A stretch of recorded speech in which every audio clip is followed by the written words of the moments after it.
Muy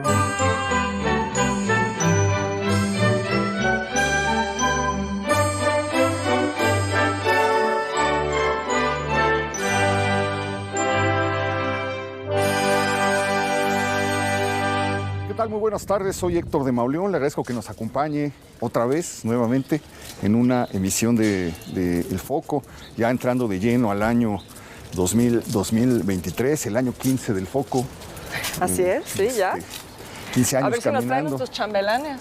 15 años caminando la ciudad, a veces regresamos a algunos lugares como lo estamos haciendo ahora al caminar por calles de San Miguel Chapultepec, pero siempre buscando otras cosas, desde otras miradas y desde otras perspectivas. Nos acompaña el escritor, ensayista, editor, crítico, investigador, Alejandro Toledo. Estuvimos con Alejandro, bienvenidos. Beca, Hola, Alejandro, hola. feliz ¿Qué año. tal? Feliz año a todos. Es que estamos en un lugar cargado de historia, lo habíamos comentado en alguna ocasión. Estamos pues en el lugar donde se llevó a cabo la batalla de Molino del Rey, por ejemplo, la batalla de Chapultepec en 1847 durante la invasión norteamericana.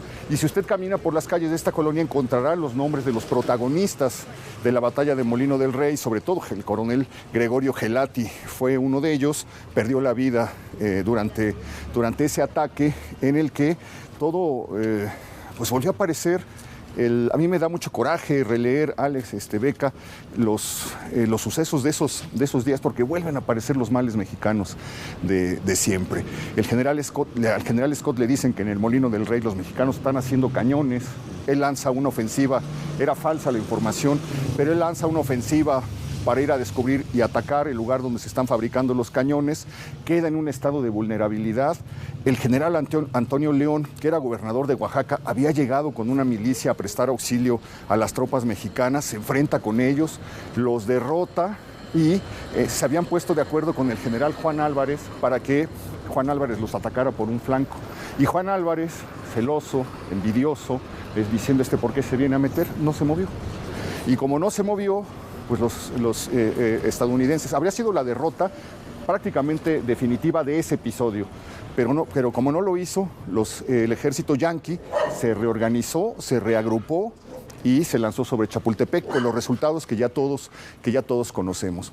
Entonces, este lugar queda marcado no solo por lo que dice Beca, por los siglos de historia en la que fue una población pegada a la Ciudad de México con un cementerio que está en donde hoy es el CETRAM. Ahí era el cementerio del pequeño pueblito. De hecho, cuando metieron el metro y ahora que han estado haciendo estas torres altísimas en la esquina de Circuito Interior, Avenida Chapultepec y Reforma, han encontrado los restos de ese viejo cementerio, los restos de una vieja calzada que hoy es José Vasconcelos, que pasaba frente al bosque de Chapultepec y se dirigía hacia Tacubaya.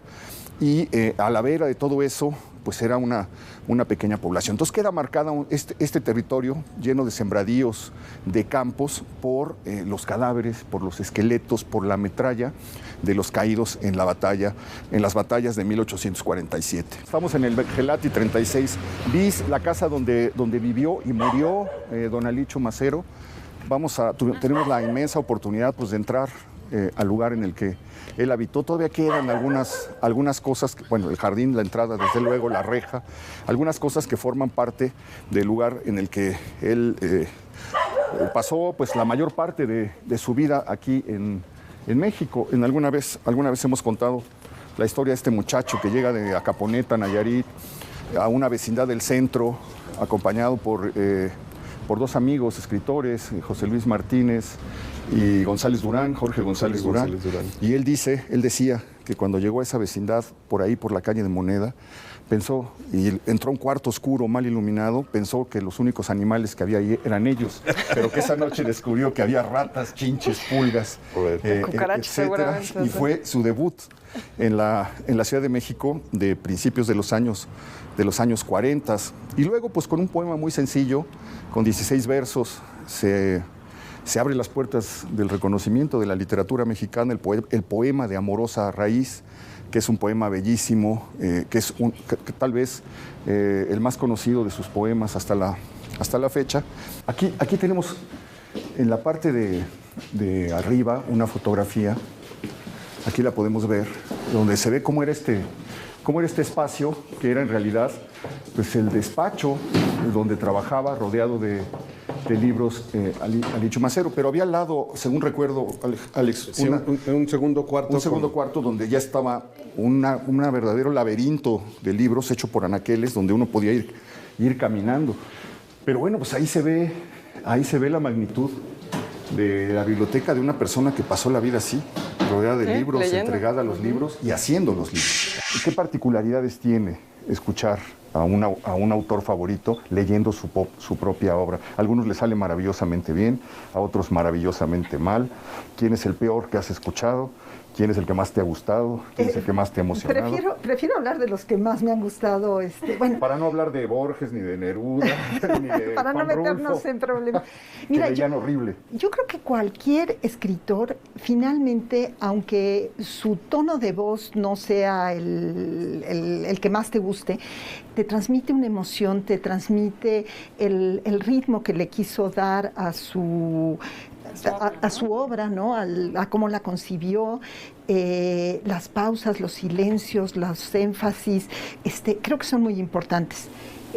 Por ejemplo, no se puede leer de la misma manera Cortázar después de escuchar el libro. Cuando uno ve esa manera que se comía las R's, esa entonación hipnótica y que le daba así, esa entonación hipnótica que le daba, y entre afrancesada y argentina, ya uno va agarrándole como un ritmo. Tienes toda la razón. Por supuesto, ¿no? Y lo mismo si escuchas a Octavio Paz leer Piedra de Sol, pues ya nunca lo vas a poder dejar de asociar, ¿no? A esa voz. ¿Qué tal leía Paz?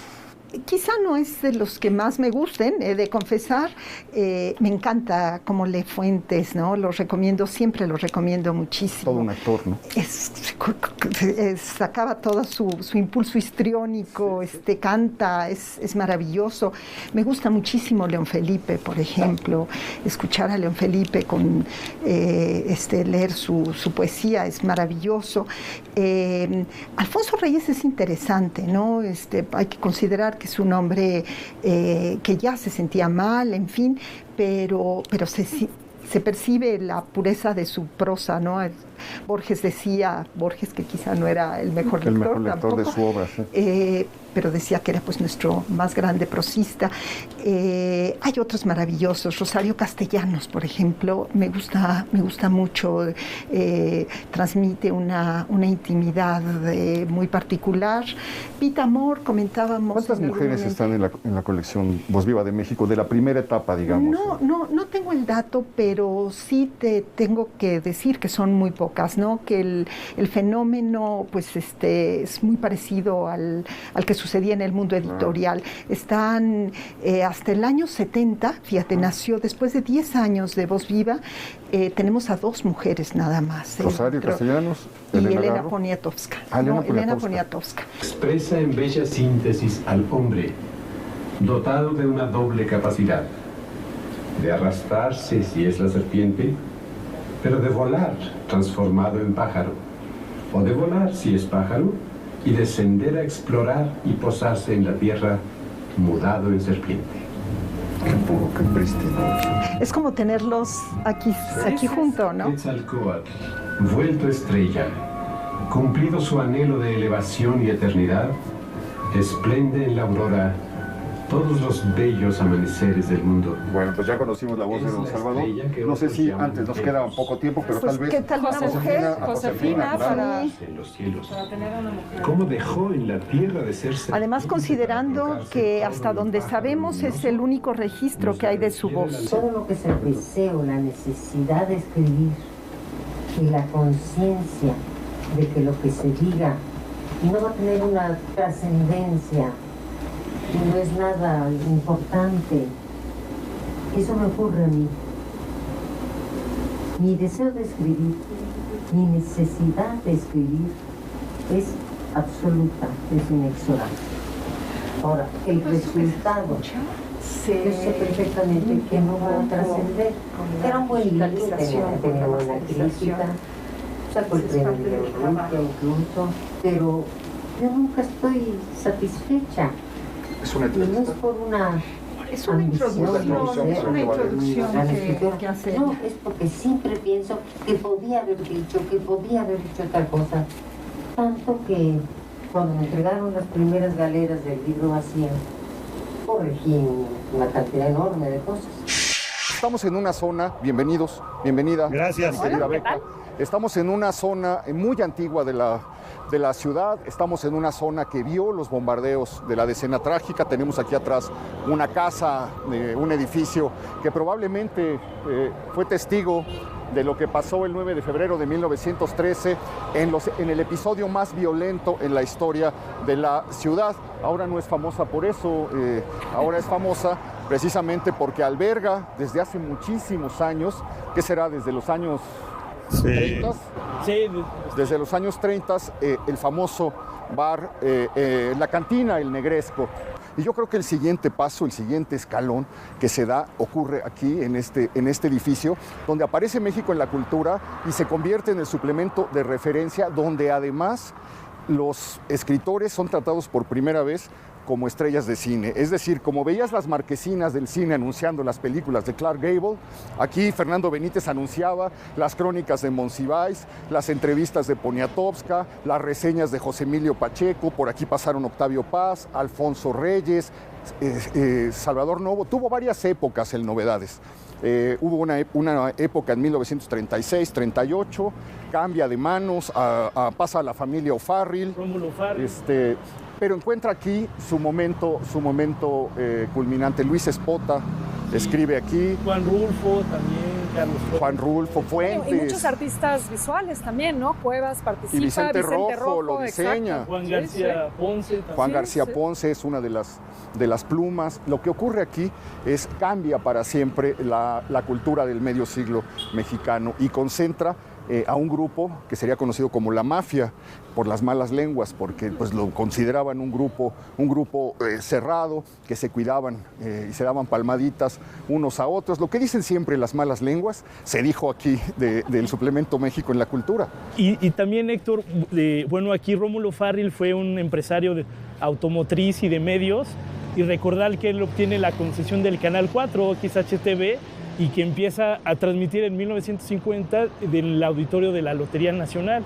Y la primera transmisión en forma es con el mensaje del presidente Miguel Alemán, que es la modernidad en 1950. Entonces, Novedades estuvo asociado a los medios de comunicación, claro. Mucho más adelante las famosas campañas de suscripción. Se funda la editorial Novaro. Sí. Aparecía una sección, ustedes la deben recordar, en el Novedades, que se llamaba Mi Periodiquito, sí, que era una sección para los niños, aparte de que era muy codiciado los domingos por su serie de tiras cómicas. Creo que Lorenzo y Pepita aparecían aquí. Había una serie de clásicos y de cosas que hacían que fuera un periódico muy, muy, muy atractivo. Y también para las amigas, los amigos que nos ven, pues aquí nació el asombroso Hombre Araña, no sé si te acuerdas, que era de Novedades Editores. Porque sacaron su serie de historietas, exacto, EN. Exacto, el primer número fue el 30 de abril de 1980, duró 14 años. No, 80. El 30 de abril, no, es que antes la prensa hizo el Hombre Araña también, ajá. El sensacional Hombre Araña, esto, que fue del 63 al 73. No, pero la editorial Novaro publicaba La Pequeña Lulú, publicaba El Llanero Solitario, publicaba todo lo que encontrabas casi en los puestos de periódicos, venía de la editorial Novaro. De hecho, también se lanzó a la publicación de libros que luego distribuían en las farmacias. Era muy raro ese México. Hay una foto extraordinaria de cómo era esta esquina, digamos, en los años en los que se funda el edificio de Stadistic, ¿no? Ya como el INEGI, en épocas de Cárdenas, 1940, por ahí. Hay una foto extraordinaria de cómo se ve la calle. Había una agencia Ford en la parte baja de este edificio. Se ve el Novedades, se ve la gente, se ven los autos. Vale muchísimo la pena contrastarlo porque uno ve, como diría Fernando Benítez, la ciudad que perdimos aparece en este lugar. Y bueno, pues ahora el sucesor, digamos, de lo que ocurre periodísticamente en esta esquina es el periódico Milenio, que compró las instalaciones por ahí del año 2000. No hay que olvidar que aquí José de la Colina publicó el suplemento El Semanario en los últimos años del siglo XIX, del siglo XX, perdón. parece el siglo XIX. ¿Ya? Parece tan lejano. En los últimos años del siglo XX, el gran maestro José de la Colina dirige durante muchos años el semanario, donde se da otra promoción de escritores formidables, y ahí se empieza un poco a morir la tradición del suplemento cultural en México. Ya entrando propiamente a la casa, como lo mencionaba Héctor, precisamente no tenemos como así el dato exacto justamente de la casa, pero vamos, lo que hemos encontrado apunta a que perteneció a la familia Romero Rubio. Ya en el siglo XIX. Exactamente.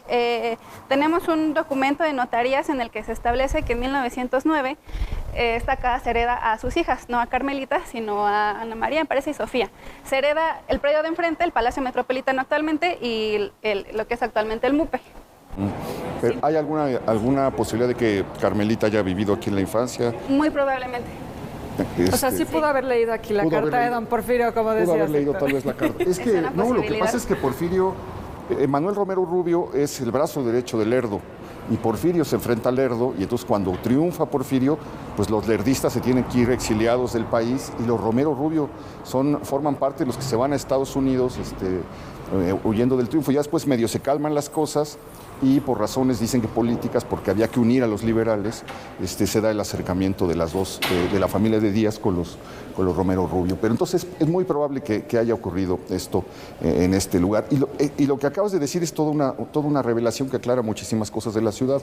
Efectivamente estamos en terrenos de lo que fue el Colegio de San Andrés, que en la epidemia brutal de viruela del siglo XVIII se convierte en hospital, porque no tienen a dónde recoger a la gente que está cayendo por decenas, por cientos en las calles, y entonces convierten el colegio en hospital, y a partir de ese momento necesariamente se tiene que desarrollar en los alrededores una tradición de boticas, y esto que dices de los aparatos ortopédicos de motolínea, pues sí es. Y los lentes, ¿no? Tiene toda la razón. Uno viene es decir, Cuba a mandarse el hospital de San Andrés lo tiran en 1905, lo hemos comentado alguna vez.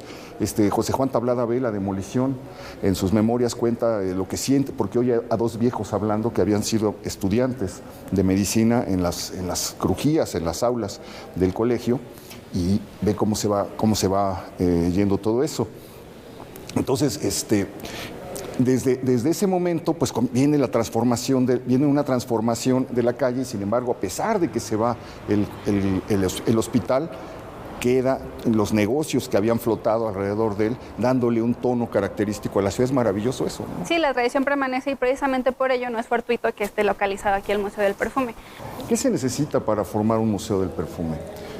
Tienes que viajar por todas las épocas, tienes que coleccionar o conseguir frascos de perfumes de hace mucho tiempo. ¿Qué se necesita para lograr esto? Primero, la pasión por los perfumes, tal cual. O sea, el ser un apasionado de los perfumes en esta industria te da la visión de poder interactuar con todo eso que ya platicamos de las emociones y de los sentidos, poder plasmarlo en el museo para poder llevar a cabo toda la historia desde que se crearon los primeros perfumes que ya platicamos, y después llevar a conocer todas las familias aromáticas, plasmarlas para que la gente pueda identificar y ponerle nombre a esos olores que bien interpretan en el día a día, y después recorrer un espacio en donde podemos mostrar los orígenes de la perfumería desde los principios hasta la vida de la época actual, cómo ha ido evolucionando y cómo han plasmado cada uno de esos autores la historia en la perfumería. Entonces, llevar poco a poco y de la mano, desde el origen hasta la actualidad.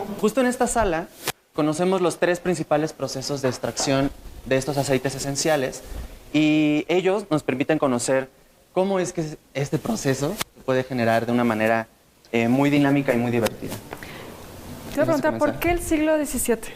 ¿Por qué hacen el corte temporal ahí? ¿Fue muy importante para la perfumería ese siglo, sí, o qué sucedió? Un momento en el que a finales del siglo XVII, principios del siglo XVIII, los perfumistas empezaron a tener... Los perfumistas trabajaban para las cortes reales, ¿no? Para la nobleza, para estas personas que eran pues justo de un estrato social muy alto y que eran exclusivos para ellos. Los perfumistas empiezan a abrir sus propios negocios, como ahorita lo vamos a ver allá enfrente, y los talleres de perfumistas empiezan a esparcir por grandes ciudades como París, como Milán, como diferentes pues, capitales del perfume en Europa principalmente.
en México hay alguien que sabe de libros, eres tú. No creo que No, muy muchas difícilmente encontraremos una persona Muchas que gracias. sepa más de libros. ¿Cuál es el libro que más ha sido una revelación para ti? ¿Cuál es de los que se encuentran aquí el libro preferido, el libro más querido, el libro asociado con un momento crucial de tu vida como investigador? Yo soy de códices. O sea, por supuesto, me gustan mucho otros libros, pero aquí, por primera vez como director de la biblioteca, tuve la oportunidad de poder hojear con cierta tranquilidad el Kingsborough.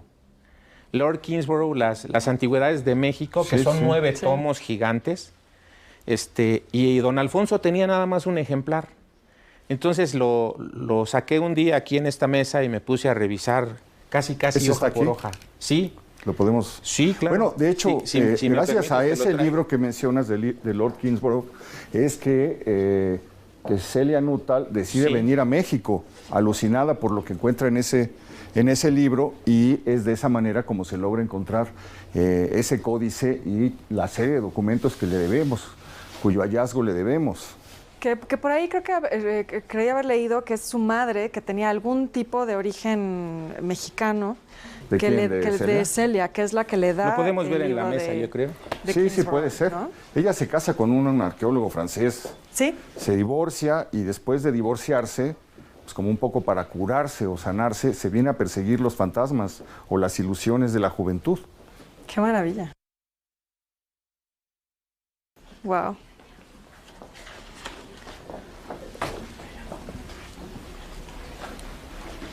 Esto es Uxmal, ¿no? ¿O es Mitla? Este debe de ser, por aquí dice, creo que sí es el área maya. Sí. Por las grecas, quizá por las grecas es Mitla. Al principio Oaxaca. parecía... Sí, Oaxaca, sí. Sí, por las grecas es Oaxaca. Sí, de hecho tenemos el original de en un dupé. Wow. En un libro tenemos el original de grabado. Okay. Entonces, fíjate cómo es muy curioso. Una niña que ve esto, a ver si estoy bien, una niña que ve esto en San Francisco, donde vive, se enloquece con las gráficas, con las imágenes, y dice, yo lo quiero conocer. Cuando crece, pues se casa con alguien, luego se divorcia y dice, ya, llegó el momento, me voy a México. Y gracias a la niña que se enloqueció con esto, Siqueiros puede pintar muchos años después este cuadro, este es del 59, donde aparece Caso revisando ese códice. Sí, el códice que es el códice Nuttall, como se llama la niña. Oye, qué bonita está esa imagen. Celia Nuttall, sí. Celia Nuttall, sí. Sí, doña Celia era todo un personaje también. Bueno, y esto es también muy interesante porque es un momento importante para la arqueología mexicana cuando llegan todos estos exploradores extranjeros, ¿no? Lord Kingsborough era inglés, Dupé francés. México se abre al mundo con la independencia y comienzan a llegar muchísimos aventureros a conocer, no solo sus sitios arqueológicos, sus recursos, y es fantástico porque es justo cuando está también naciendo la arqueología como disciplina, ¿no? Efectivamente, sí. Yo creo que es un gran empuje el que recibe la arqueología con la estancia y los trabajos de mucha gente que llegó del extranjero, ¿no? Entonces, para mí, este libro, sin lugar a dudas, aunque debo de decirles que nunca lo he podido comprar, decía Alfredo Chavero que esta obra era, la de Lord Kingsborough, era para personas con bolsillos abultados. Porque vale mucho dinero en Nueva York. En alguna ocasión que tuve oportunidad de asistir a una feria del libro, querían 110,000 libras esterlinas porque estaba pintado la obra. Estaba dibujada por Aglio. Okay. Agustín Aglio fue uno de el dibujante que Lord Kingsborough invitó a que le ayudara, y muchos de los ejemplares él los iluminó. Él era un gran pintor. Ya. 1881. No, 29 al 48 es esta obra. Los 9 tomos. Ya. Los 9 esta tomos. Es una edición... O sea, lo que tú preguntas es la edición que estamos viendo aquí. La edición, sí. Sí, este es el del 31, este es el tomo 4. Sí, este es 1831. Pero este es de los primeros que se hacen en el siglo XIX, ¿no? Yo creo que esta es la obra de donde se detona todo lo demás. Podemos hablar de antes de Kingsborough y después de Kingsborough. ¿Por qué? Porque él publica muchos de los códices que estaban en Inglaterra, en Europa. Él manda a Aglio a que él haga las calcas, las copias y que busque obras muy importantes. Entonces se debe mucho el que los códices el estudio de los códices se haya como hecho mundial, se le debe a Lord Kingsborough, que mucha gente dice que murió en la cárcel porque no pudo pagar el papel al... ¿Será? Sí, esa es por lo menos la leyenda. Lo que yo sí creo es que Lord Kingsborough niño, o joven, muy joven, estuvo en una exposición que hizo un viajero, Bullock. Ah, claro, sí. En 1824 que México presta el Códice Boturini. Y por eso el Códice Boturini trae una leyenda en la parte final del códice en inglés. William Bullock. Sí, porque se hace una gran exposición en Piccadilly, en la calle de Londres, porque él hizo un museo ahí. Entonces, ya me imagino yo a todas las señoras con su bombín, con su bastón. Bueno, llegamos a la parte del tapanco. Veo que se concentran libros más antiguos. Sí, aquí hay varias razones por las que tenemos libros antiguos. A veces porque el libro está esperando su par. A veces porque está tan, digamos, tan ajado que hay que mantenerlo un poquito como bajo mayor resguardo. Y algunas veces también por una cuestión económica que tiene que ver con un asunto. El librero, además de vender libros a los lectores, también vende a veces para los no lectores, sino para los más, digamos, las personas más acostumbradas a lo que mira el ojo, las imágenes. Esto es, rentamos para sets de cine por metro lineal, para hacer comerciales. Por ejemplo, el auto va a ser el más silencioso del mundo.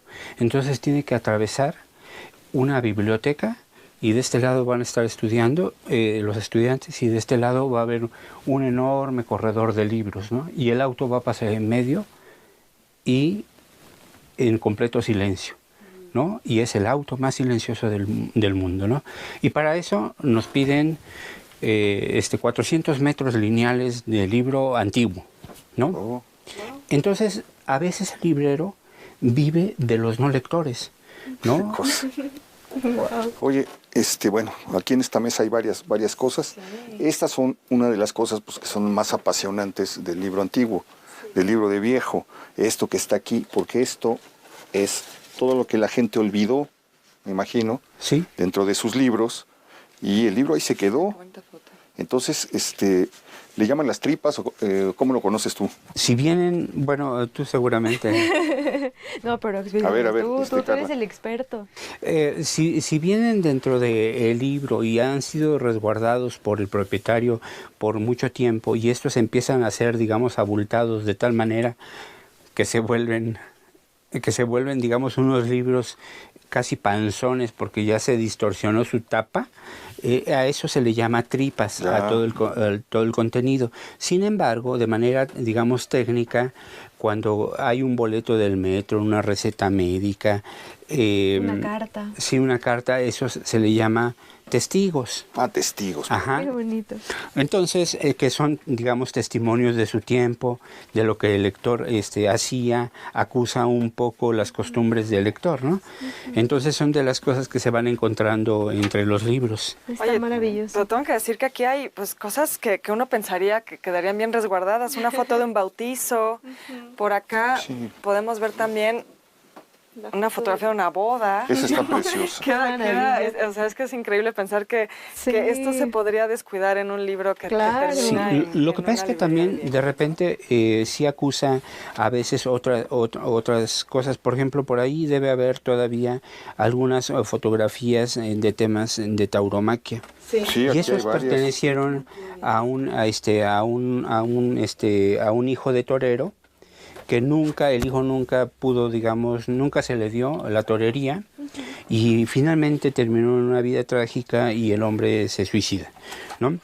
Cuando vamos a rescatar los los materiales, de repente hay mucho material que está, digamos, ya prácticamente maltratado porque llegó la lluvia, se filtró el agua y los muros hicieron de las suyas, entonces se rescata a veces muy poco de esos materiales, ¿no? Oye, pero esta foto, bueno, la historia del torero, pues del hijo del torero, trágica, pero es interesante la foto porque dice foto Mayo, probablemente de los hermanos Mayo. Sí, claro, sí, esos son de los Mayo, sí, claro. Del siglo XX mexicano. Aquí hay algo muy interesante, que se ve que estas fotos pertenecieron al archivo de la revista Mañana. Aquí está el sello de la revista Mañana, y son fotos de deportes o de... Y de agencia, ¿no? Porque viene, sí, claro. Viene aquí, la descripción que mandaban las agencias. De dónde la tomaron. Aquí vemos un deportista, etcétera, y eran las cosas que se iban guardando en los archivos. Yo por ahí vi que, Beca, tú tenías una postalita, que eso también a mí se me hace muy hermoso, porque retrata la catedral de Rouen. Está, creo que por aquí atrás. Es que hay varias postales. Es esta, mira. Pero esta me llamó la atención porque de hecho hay un ex libris que justamente retrata esta catedral. O sea que también los libros y sobre todo los sellos de algunos bibliófilos retratan lugares, ¿no? Y eso me parece maravilloso. Claro. Tenemos ex libris mexicanos, por supuesto. Y bueno, este me gustó bastante. Pues aquí la tenemos, ya, a la original. Esta fue encontrada en 1978, forma parte de la etapa 4. Entonces fue cubierta por una nueva Coyolxauhqui cuando los mexicas hicieron la etapa 5 del Templo Mayor, y gracias a eso se salvó. Lo que encontraron los trabajadores de Luz y Fuerza no es esta. Sí, fue ella. Esta. Sí. Ok, ¿y aparece quebrada? Sí. Ya estaba quebrada. Sí, seguramente tiene que ver con los hundimientos del suelo diferenciales. El peso que tenía encima. Pero completa. ¿Y qué es lo que estamos viendo, Patricia? Bueno, ella es la diosa Coyolxauhqui, está desmembrada, entonces tiene los brazos, las piernas separados, la cabeza también, y Eduardo Matos la ha estudiado durante muchos años para poder explicarnos un poco más de su iconografía. Entonces, obviamente, lo primero que vemos es que es una mujer, está ataviada, tiene un cráneo en la parte de atrás como si fuera un cinturón. Ajá. Normalmente su falda, ¿no? ¿Será su falda de cráneos, no? No, ella de hecho está desnuda, es lo único que tiene, y los zapatos, eso sí. Es como este lazo, ¿no? Que vemos el lazo que tiene ahí, sí. El nudo y luego la cabeza del otro lado. Que es, pues fue una elección del escultor para que pudiéramos ver la parte de atrás artísticamente, aunque en realidad pues, no la alcanzaríamos a ver. Ella tiene si se fijan, cada uno de los brazos y las piernas tiene unas serpientes de 2 cabezas, que es el símbolo del hermano de Huitzilopochtli, y una tercer serpiente que le cruza el fleco. Y sale la cabecita casi enfrente de la cara de ella, demostrando que es una persona vencida, un sacrificado. Ahí Matos habla de esta idea del horror vacui, es decir, no deja ningún espacio al escultor libre, y pues tiene una planeación muy interesante porque no debió ser fácil hacerla de una forma circular. Y además tiene 3 niveles, entonces está el nivel base, luego el segundo nivel, que es donde está casi todos los chorros de sangre que salen, por ejemplo, entre los brazos. Y a la parte más alta, que es el cuerpo de la diosa. El penacho es una cosa súper compleja, de hecho ahora que quisimos hacer unos títeres para los niños, nos costó muchísimo porque tiene distintas plumas que los investigadores, Norma, Valentina, han dicho que son diferentes partes del águila. Entonces son plumas como de la parte de la colita y otras de la parte de las alas del águila. ¿Qué es lo que apareció? ¿Qué fue lo que encontraron, no? Ese lado, cuando lo que encuentran los trabajadores. Lo demás estaba como cubierto por tierra, pero esa es la parte que ellos ven. Pesa es muy impresionante. 3 toneladas. Y además se aprecia muy bien la forma irregular que tiene, no es perfecta, digamos, en su circunferencia. Exacto.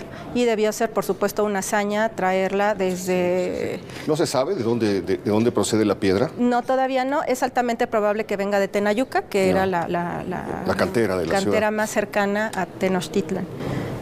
Y en relación a la piedra del sol, digamos, la proporción es más pequeña, ¿no? Sí, ella es más chiquita, pero la Tlaltecutli es más grande que la piedra del sol, que es la escultura que tenemos en la planta baja del museo.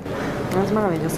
Y lo que platicábamos fuera del aire es que aquí se aprecia cómo tenían un conocimiento anatómico formidable, ¿no? Había un estudio del cuerpo humano muy minucioso que les permitía entender, pues, cómo se vería un cuerpo si tomamos el mito, ¿no? De que fue arrojado del cerro, cómo caería un cuerpo y más o menos cómo quedaría desmembrado. Exacto. Tienen un avanzado estudio anatómico y lo podemos ver en otras esculturas aquí del Templo Mayor. ¿Qué es lo que se encuentra entre las 2 piernas? Los chorros de sangre.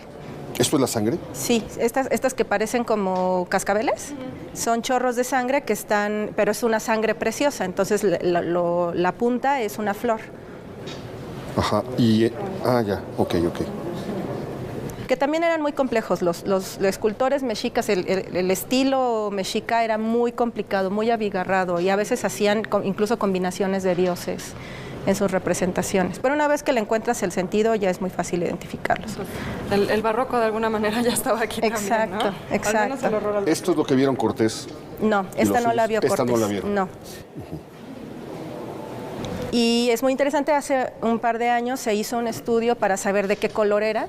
Sabemos que varias esculturas tenían pigmentos y, por ejemplo, ¿de qué color crees que sea su cabello? Ay, no sé, yo me imaginaría quizá verde. No, si es de la noche. ¿Tiene que ser azul? Negro. Sí, como sí, negro. Sí. Negro como la noche, y los plumones o las estrellas que trae en el pelo, las bolitas, eran blancas. Ah, wow. ¿Y los cascabeles? Mucho verde y rojo, azul, ¿no? ¿Cascabeles azules? Sí. Por ejemplo, los pezones eran azules y el cuerpo era amarillo, porque ellos no se pintaban a sí mismos rosas o blancos, ellos se pintaban amarillos, el mismo color que tiene Tlaltecutli en la otra escultura, porque somos el del color del maíz. De hecho, parece que en el Códice Florentino, en una de las traducciones que hace López Austin del mito, dice que se pintan de amarillo. El Huitzilopochtli. Huitzilopochtli, sí. Se pinta el rostro de amarillo, exacto, ¿no? Para la guerra. Ajá.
Podemos alcanzar a ver todavía y a imaginar pues cómo este muro daba la vuelta y se extendía prácticamente hasta la calle de Madero. Exacto. Es tremendo. Hay un edificio Santa Clara que es nuevo, se llama Santa Clara. Y un poco como en homenaje a por esto. Yo diría que vamos a caminar un tramito por la calle de Mira, y nos permite eso, porque sea el punto que quieres que lleguemos, que regularmente se dice, bueno, cuánto se ha hundido el edificio, ¿no? Que tiene este desnivel aquí. Pero los betlemitas fueron muy listos. Ellos, cuando llegan y construyen el edificio de enfrente, saben ya de estas historias. Y entonces, ¿qué hacen? Desvían la fuente de la Mariscala para justamente mitigar esos problemas de incendios, pero también de agua, de riego, y hacen eso que es un canal que al mismo tiempo dividía una orden de otra, ¿no? Entonces, hoy por donde caminamos era efectivamente como una acequia que les permitió rodear todo el edificio. Y cuando lleguemos a la otra esquina vamos a entender esto que cuando uno lee o ve los mapas, ¿no? Incluso del mismo de Pedro de Arrieta, esto que llamaban las construcciones de 4 lados, que se lograba ver justamente los 4 ejes de donde estaban hasta dónde llegaba la extensión de un edificio.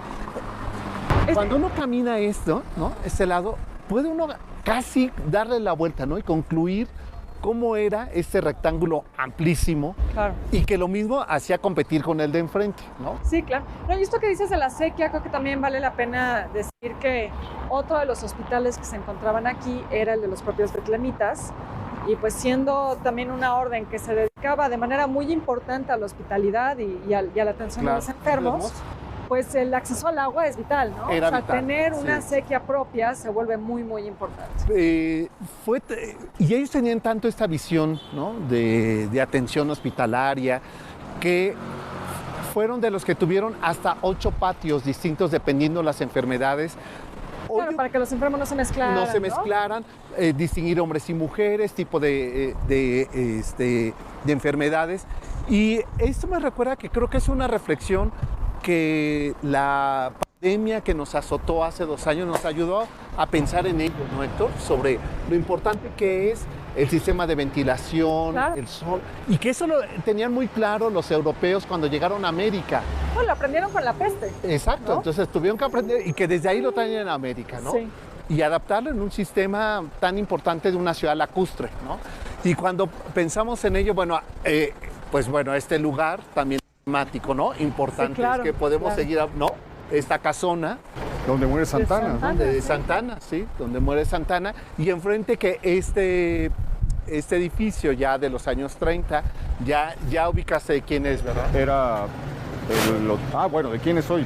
¿De quién es el arquitecto que lo construyó? ¿Quién es el arquitecto? No, pues ya no me lo Obregón Santa Cilia. No, me refería, en este punto estuvo el primer cuartel, exacto, de bomberos, gracias a un personaje, Antonio de Vergara Urrutia, que le decide donar a la ciudad un espacio donde se guarden ciertos instrumentos para que cuando haya un incendio los vecinos y las autoridades puedan salir. Los primeros bomberos eran los arquitectos. Exacto.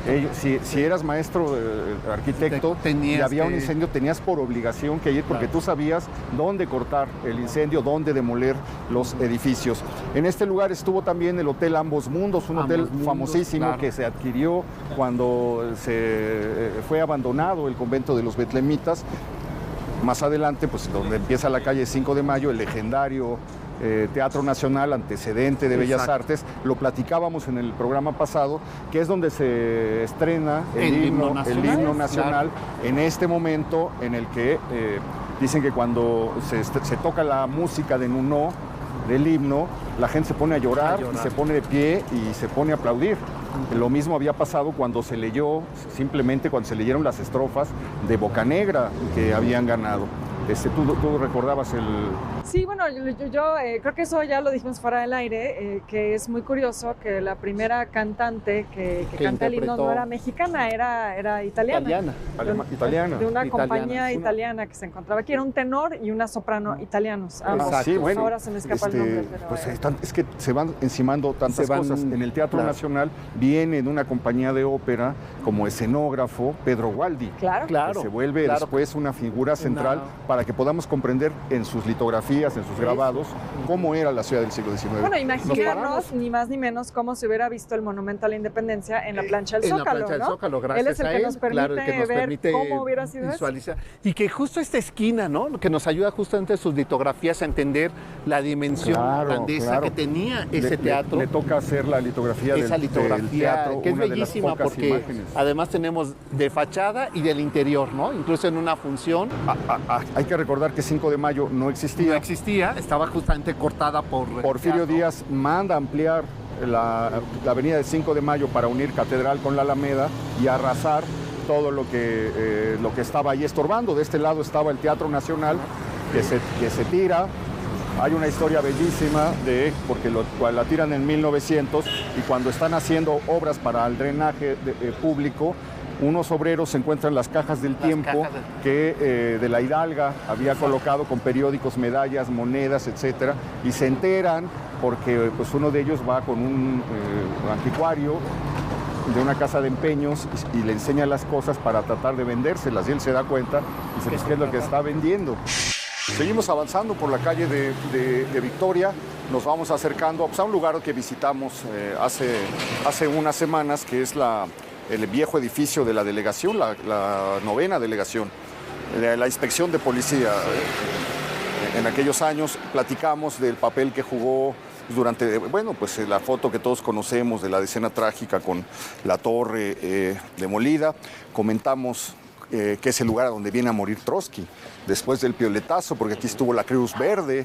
Y leía yo que el personaje que lo trajo, que era un chofer, un muchacho, todavía estaba vivo hace unos años y vino al lugar, ¿no? Era un empleado de Trotsky, ¿no? Incluso él también fue chofer y como camillero, sí. Y vino a visitar el lugar. Hubiera estado increíble poder estar con él y que nos contara qué recordaba, cómo fue aquel día en el que Trotsky recibe el pioletazo, 1941. 40, ¿no? 40 y pierde la vida en este lugar.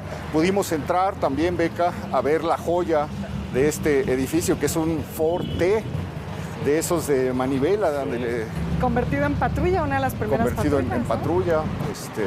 Y bueno, pues vimos la moto de Pedro Infante o de una TM, cómo se modificó, cómo se modificaron los uniformes de la policía. Y bueno, el siguiente bloque ya es salida a Paseo Nuevo, que se hace precisamente... La Cruz Verde se llama Cruz Verde porque se pone aquí en la calle de las Verdes, ¿no sería eso?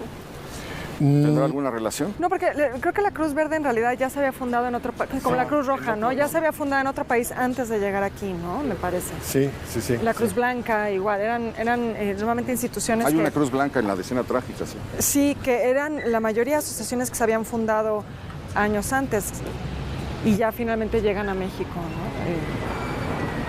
¿no? Digamos, con el mismo nombre. Sí, esta calle, y aún después de todas las historias, de todos los edificios, sigue muy viva. Es una calle donde también se come muy bien, como todas las calles de la Ciudad de México. En especial los tacos. Hay unos tacos muy famosos ahí en Dolores y Victoria. Hay los tacos famosísimos de Dolores y El Eje. Bueno, sí, los de Dolores y los de Victoria y El Eje. El Eje, sí, Victoria, no, perdón, Victoria y El Eje, sí. Que es un trompazo ahí. Sí. En y por supuesto, los famosísimos tacos de la esquina de Victoria y Valderas. Este edificio también es precioso. Claro, es a donde entramos. Gemelo. Yo vivo, sí. Y estaba viendo, sobre todo en esta parte, dice edificio, faltan algunas letras en la cornisa, pero aprovechando un poco de paleografía, el nombre es Edificio Revillagigedo, ¿no? Claro, sí, pero tiene razón, Héctor. Es el que entramos, pero del lado de Revillagigedo. De hecho, aquí salió la otra historia de que aquí estuvo la armería de un personaje que fue el que compró el barco con el que se inició la aventura de Fidel Castro para ir a hacer la revolución cubana. El Granma es un armero mexicano que vivía aquí, amigo de ellos, al que le encargan la misión de ir a conseguir la manera en la que se van a ir, y un personaje que lo andaba siguiendo la policía, un personaje absolutamente de novela, de película, de esos años. Tuvimos la oportunidad de entrar. Y este edificio es bello también, ¿no? Sí. Bueno, ya lo habíamos hablado, ¿no? Es de las zonas donde vamos a encontrar más Art Deco en la Ciudad de México, precisamente por este desarrollo pues un poco más tardío que hemos estado platicando, ¿no? Que le toca, ¿no? El surgimiento de la explosión de esta colonia coincide con la llegada del Art Deco a la Ciudad de México, y por eso es el repositorio mayor, ¿no? Sí, así es. Ya lo habíamos mencionado, creo, en alguna otra ocasión en el programa, pero vale la pena recordarlo. Esta es la zona del centro con más edificios con declaratoria monumento artístico. Entonces, bueno, eso es importante porque nos habla monumento artístico ya a partir de 1900, ¿no? Previo de 1899 para atrás ya es histórico. Pero eso nos habla mucho de cómo fue el desarrollo urbano y arquitectónico en esta zona de la ciudad. Es un poco desalentador ver cómo el estado de abandono en el que se encuentra. Hemos visto cómo se van perdiendo las tipografías, cómo se van perdiendo las lámparas, se va desintegrando lentamente el gran patrimonio, uno de los grandes patrimonios que tiene la Ciudad de México, y simplemente van pasando los años y vemos cómo sigue el deterioro, cómo sigue la destrucción. No, y fíjate, ¿sabes qué también es interesante con el Art Deco? Durante mucho tiempo, y particularmente a partir de los años 60, 70, se empezó a considerar de mal gusto. Hubo una época en la que se creía que eran edificios viejos. Pues, feos, ¿no? Viejos. Entonces, ¿El Art Deco? Sí. Y en realidad la recuperación del Art Deco, cuando se empieza a revalorar, es a partir de los años 80, y no me van a creer por qué, es por la serie Starsky & Hutch. Sí, pues. Starsky & Hutch se graba en la zona de Miami donde hay más Art Deco. Y entonces eso lo pone de moda otra vez. Y ahora en los últimos años por la serie de Miss Fisher, que también, Miss Fisher también tuvo un impacto muy fuerte, sobre todo en el Reino Unido, ¿no? Sí. Pero Starsky & Hutch es lo que va a hacer algo que le debemos en los años a David 80 regresa el Art Deco. ¿Quién lo diría? Imagínate. Sí. Bueno, y ya nos estamos acercando, Marco, a otra institución. Sí, estamos llegando a una de las cantinas más famosas de la ciudad. Es el Bar Cantina Negresco. Es muy curioso el nombre. Este nombre se hizo muy famoso por ahí de inicios del siglo XX. Hay un hotel que hizo un arquitecto rumano, Negrescu. Entonces es el hotel más lujoso de Niza. La gente que iba al Festival de Cannes, pues muchos de ellos se hospedaban. Ahí se ha hospedado los Beatles, Michael Jackson, Elton John. Todo el mundo se ha hospedado ahí. Entonces la gente en España empezaron a ponerles a sus hoteles y a sus cantinas, no Negresco, sino Negresco. Hay una cantina en Segovia muy famosa, hay una cantina en Madrid, y entonces seguramente la persona que viene a esa cantina, haber sido de algún inmigrante español, se trajo ese nombre de cantinas y desde entonces se llama así. Este bar es de las cantinas tradicionales que se siguen ofreciendo el menú por una bebida. Ponen todos los días la carta pegada con una tipografía, ahí la podemos ver, una tipografía muy especial, todos los días cambia dependiendo de lo que ofrezcan, entonces dependiendo de los tragos que uno se tome, es va avanzando. O sea, ya cuando llegas a la milanesa de res, pues ya, sí, ya no sabes ni qué te estás comiendo, pero bueno, consomé de pollo, sopa juliana, tacos dorados, codito al ajillo, entomatado de res, cerdo en morita, hoy está muy bueno el menú. Sí, alrededor de 80 años de tradición, y también... No somos los únicos, pero somos los mejores. Y también esta cantina tiene en su esquina unos tacos de cabeza. Otra institución. Sí. Son una institución, son legendarios para los desvelados de esta parte de la Ciudad de México. Y Marco, nos decías que ya este tramo de Victoria se llamaba Camino a Paseo Nuevo. Paseo Nuevo, sí. Eso ya nos anuncia que estamos llegando al Paseo de Bucareli, ¿no? Sí, y camino a Chapultepec, porque lo que pasaba es que al llegar a Reforma, no sé cómo estaba la calzada de Chapultepec. Hay una placa en Reforma que dice que originalmente se llamó calzada originalmente era la salida, ¿no? Le decían al pueblo de indios de Chapultepec. Pero creo que tenías que atravesar por Artes, ¿no? Y salir era la salida natural hacia Tacuba y hacia Chapultepec, porque, bueno, ahorita se nos hace un poco estrecha y no nos suena tan natural salir, pero en ese entonces era... ¿Qué ese pueblo de indios de Chapultepec debió de haber sido San Miguel Chapultepec? Sí, San Miguel Chapultepec. Sí, San Miguel Chapultepec, al que llegabas por Avenida Chapultepec, avanzando por Avenida Chapultepec.